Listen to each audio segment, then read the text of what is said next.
The topic of my talk is inverse spectral problem for higher order differential operators. Higher order means order greater than 2. But first, let me tell a few words about the classical inverse problem for the Sturm-Liouville equation for the second order. So let us consider the Sturm-Liouville equation on the finite interval 0, 1, where Q of x is a real-valued potential of class L2. Lambda is the spectral parameter, and we consider the boundary value problem with the Dirichlet boundary conditions.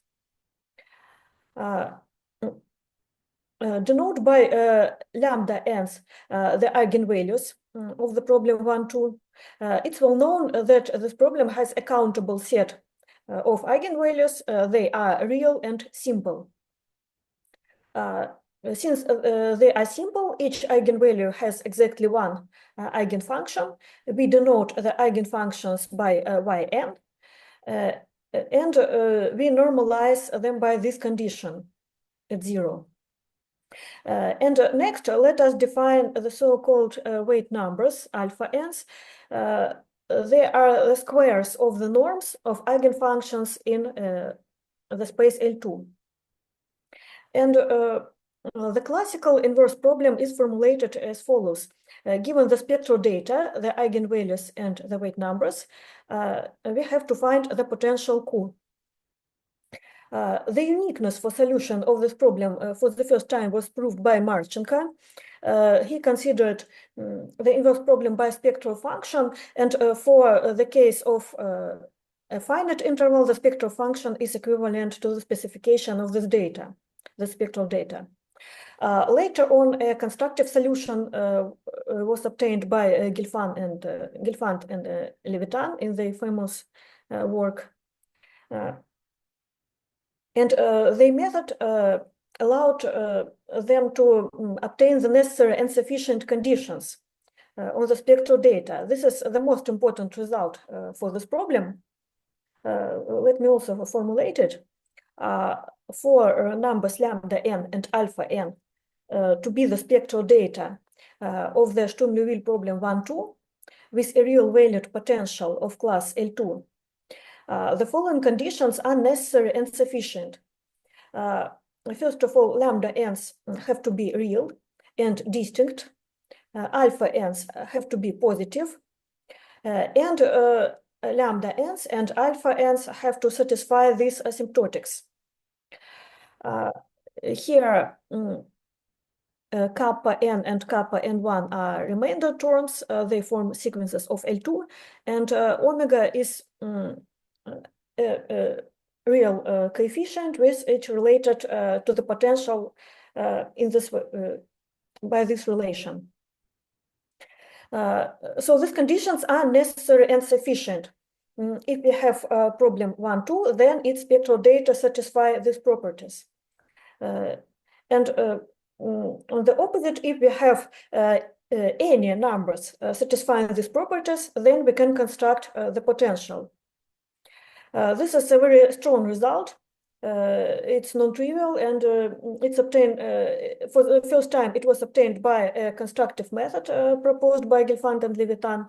But in the original paper of 1951, actually the necessary and sufficient conditions were formulated in a different way. There was a gap between necessary conditions and sufficient ones. Guilfand and Levitan required more strong asymptotics by sufficiency than they could obtain by necessity. But later on, this gap was filled out, and in this form, without this gap between necessary and sufficient conditions,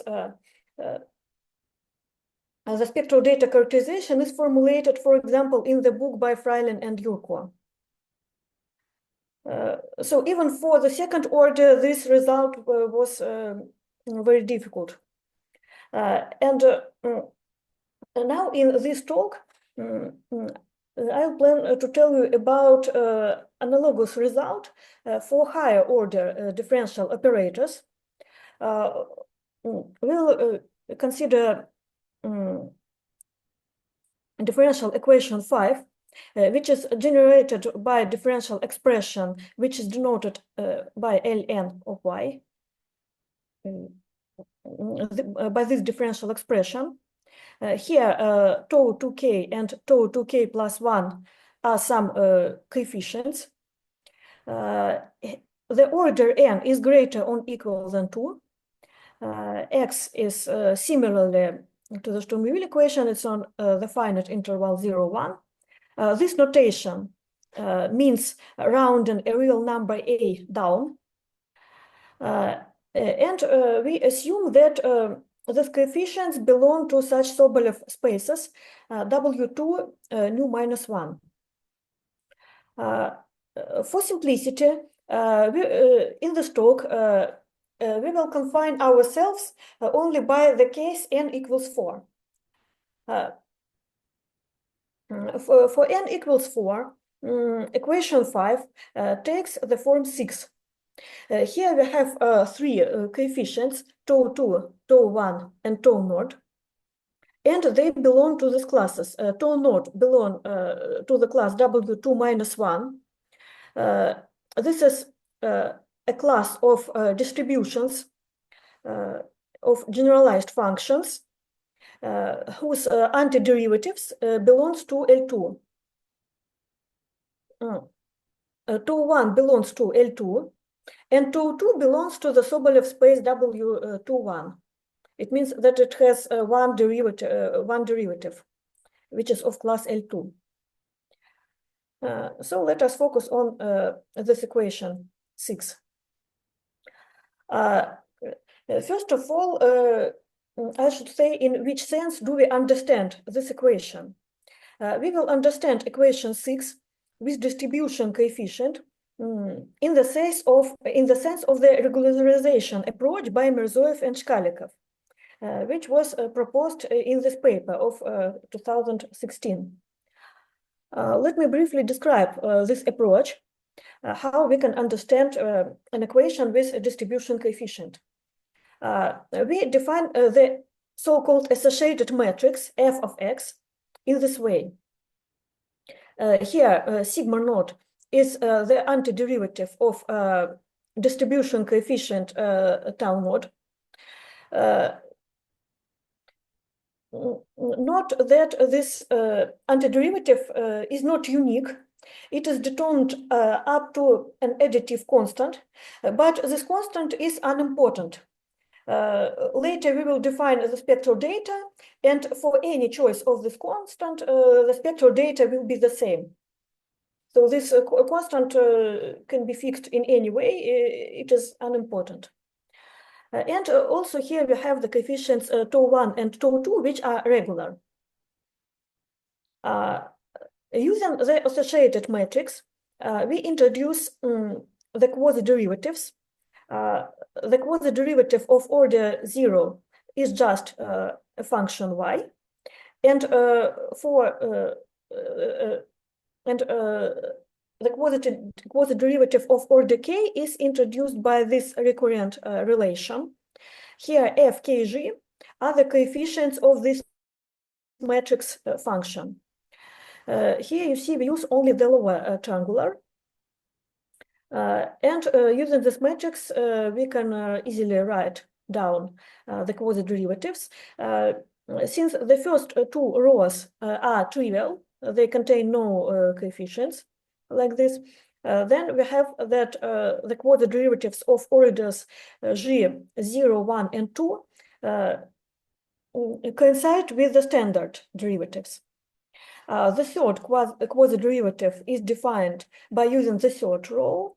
So here we have the third derivative, and here we use these coefficients. And then we use the fourth row to determine the fourth quasi-derivative. So here we use this coefficient. It can be easily checked that if our coefficients sigma naught, tau 1, and tau 2 are sufficiently smooth, then we can differentiate, we can open these brackets, and one can easily show that the fourth quasi-derivative coincides with this differential expression, which was denoted by L4.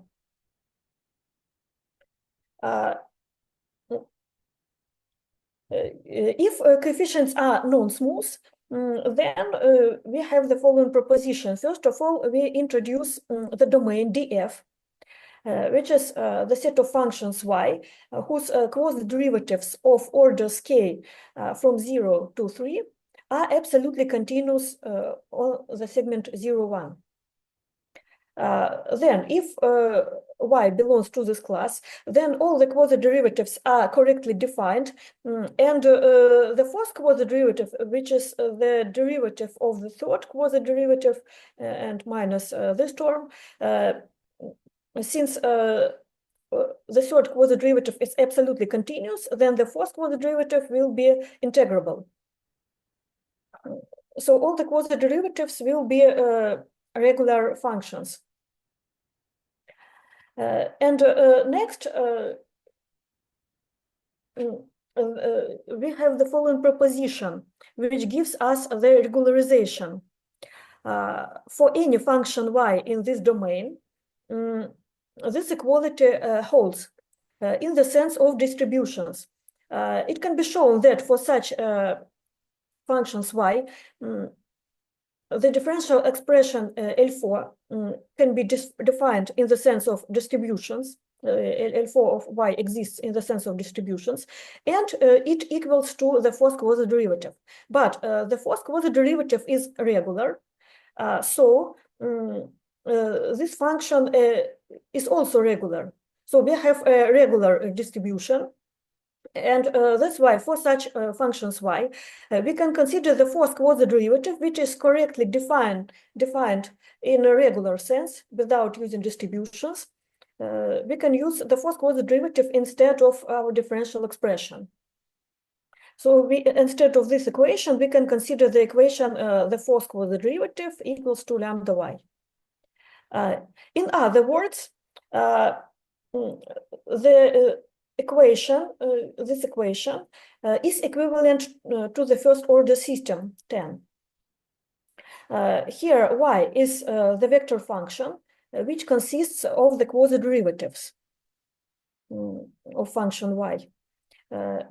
F of x is the associated matrix, which was defined here in the previous slide, and lambda is the constant matrix which contains the spectral parameter. Indeed, if you write down the first three rows of the system, then they coincide with the definitions of the quasi-derivatives. And the fourth row will be the equation, will be this equation. So one can reduce, in this way, one can reduce the differential expression with distribution coefficient to the first order system. And in this first order system, the matrix function f is regular. Because all functions here are integrable. They are not distributions, they are integrable functions.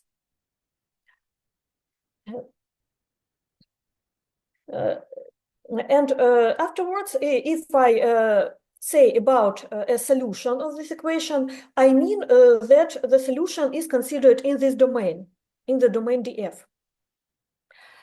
So now we can define the boundary value problems, denote by LK the boundary value problem for our equation with the corresponding boundary conditions. The problem L1 has one boundary condition at 0 and 3 boundary conditions at 1. The second problem has 2 boundary conditions at every endpoint, and similarly for L3. So they have different number of boundary conditions in different ends. The following theorem, the theorem 1, describes the behavior of the spectra for this problem. For each k, 1, 2, and 3, the spectrum of the boundary value problem LK is a countable set of eigenvalues, which can be numbered by two indices, L and K, counting with multiplicities, according to the asymptotics.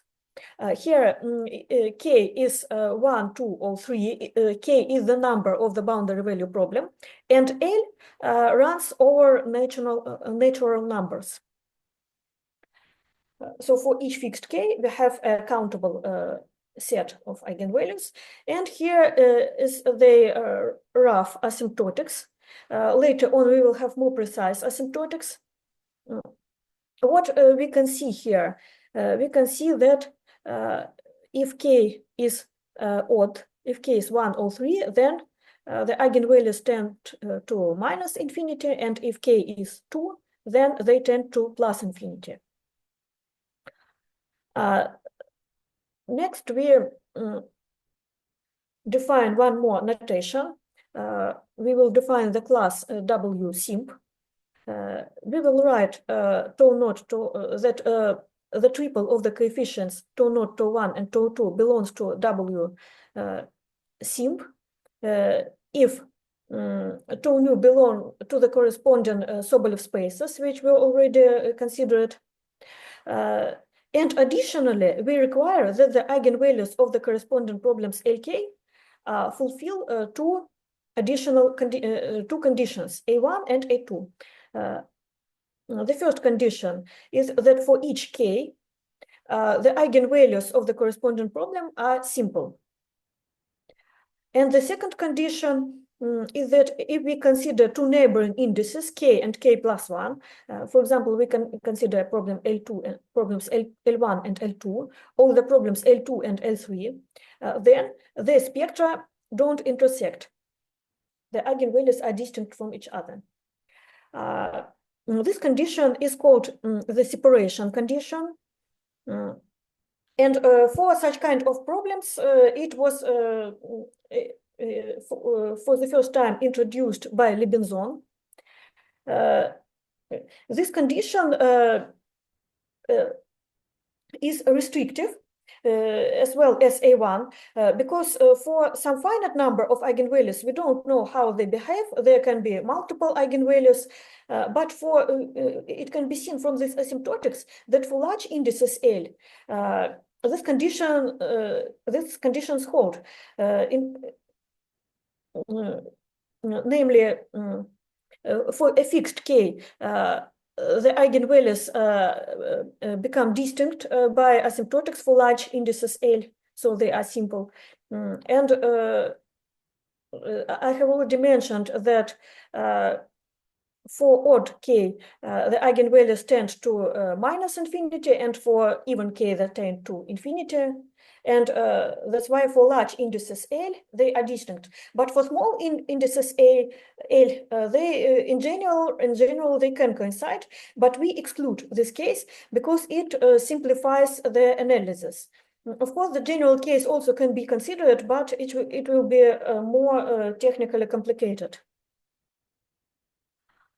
Next, let us define the solutions phi k of our equation as the solutions of the boundary value problems with these boundary conditions. Here for each index k, we have k boundary conditions at 0 and 4 minus k boundary conditions at 1. And delta kg is the Kronecker delta.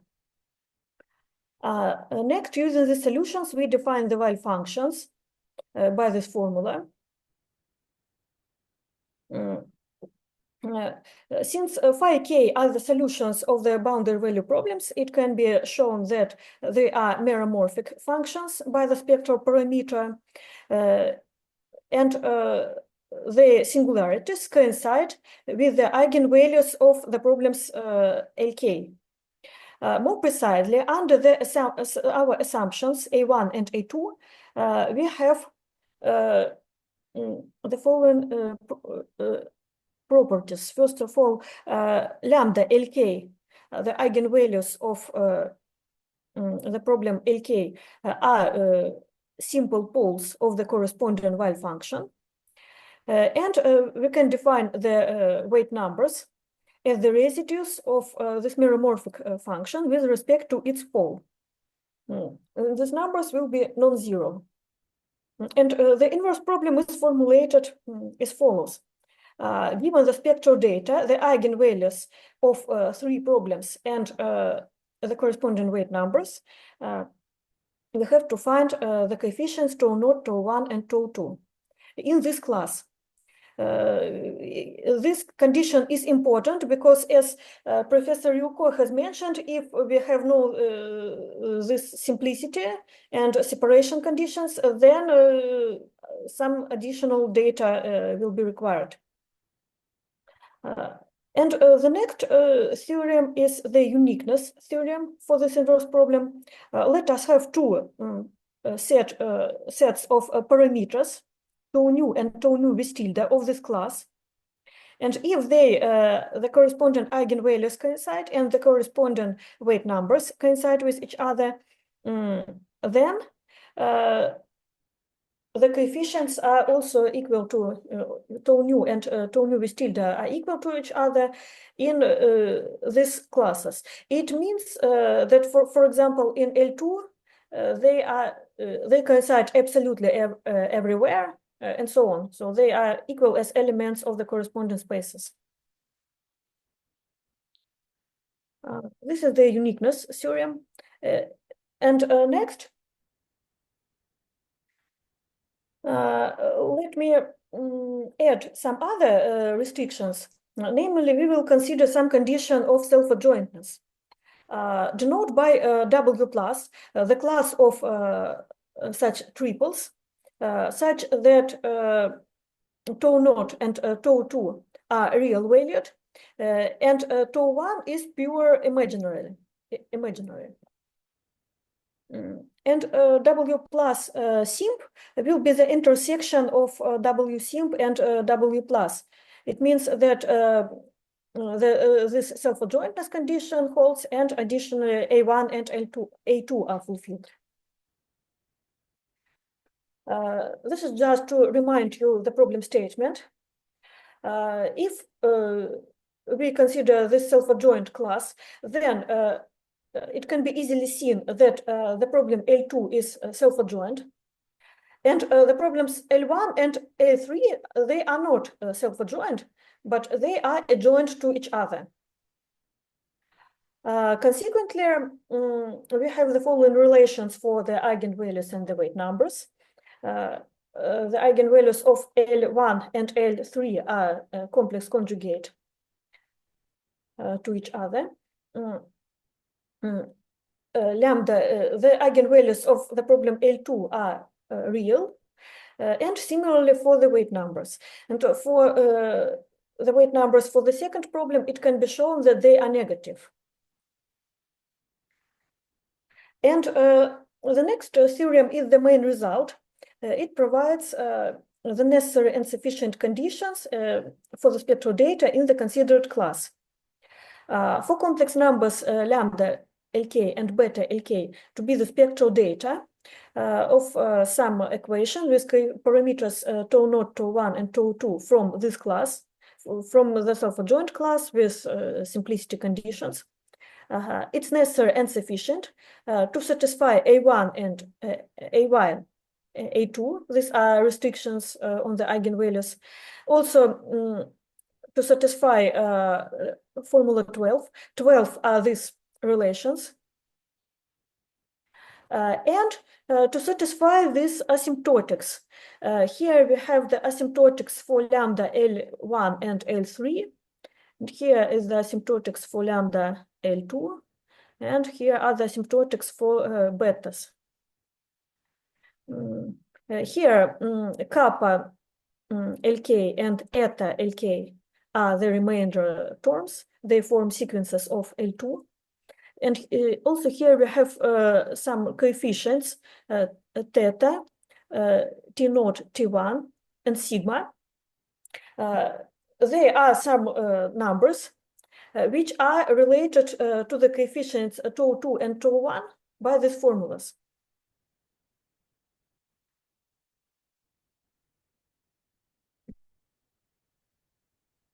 And here, so this is the main result for the order 4.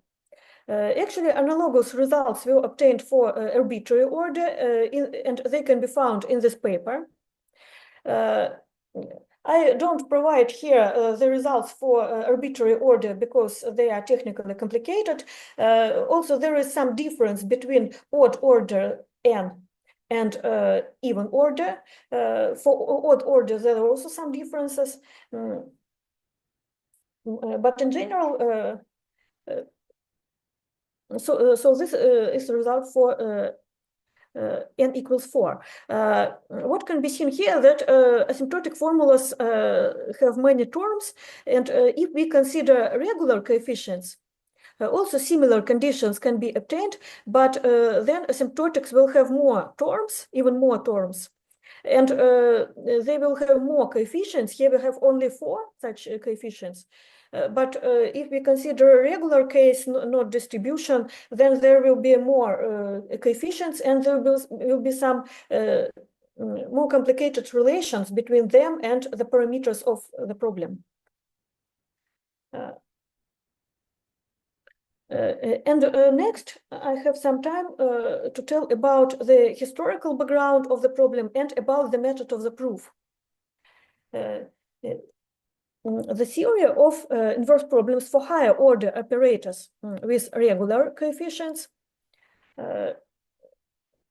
in other words, for the operators of this form, where functions pk are integrable on some interval.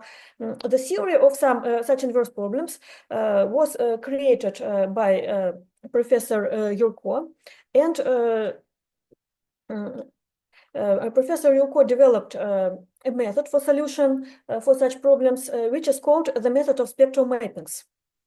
And for the case of regular coefficients, the main results are provided, for example, in this monograph.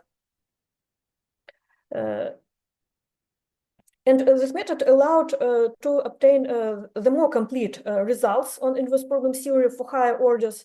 There were also other approaches. Here there is a list of authors who considered some other problem statements and other methods. For example, Sakhnovich, Khachatryan, and Malamud tried to apply the transformation operator method. But transformation operators appear to be ineffective for higher orders because for n greater than 2, transformation operators do not always exist. There are some strict conditions of their existence, and that's why they are inconvenient. Therefore, I use following this monograph, I use the method of spectral mappings. And in particular, I use the version of this method, which is described in this paper for the case of distribution coefficients. And now a couple of words about the method, how the inverse problem solution is constructed. So the problem is specified by the parameters tau0, tau1, and tau2. Along with the problem for some such equation, we consider a model problem of the similar form with some other coefficients tau0, tau1, and tau2 with tilde. Introduce the following notations. Let us denote by lambda LK0 the eigenvalues of the main problem, and by lambda LK1 the eigenvalues of the model problem. Next, we define the set of indices V. This is the set of the triples LK epsilon, where L and K are these indices. L runs over natural numbers, and K is 1, 2, and 3, and epsilon is 0 or 1. So these are indices for these values. And we define some functions phi, lk, epsilon, which are just the solutions phi k plus 1 at some points of spectra. And similarly, phi lk epsilon with tilde. And then we can prove the following theorem.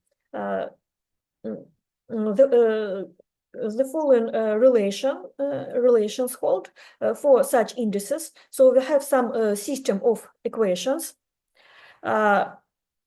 where phi and phi with tilde were defined, and functions g with tilde, they are not presented in the slides. They can be found, for example, in the paper, but they are constructed. It's important that they are constructed in some way by using the model problem and the spectral data of our main problem. We don't need to know the spectral data of the main problem or the coefficients of the main problem to construct these functions.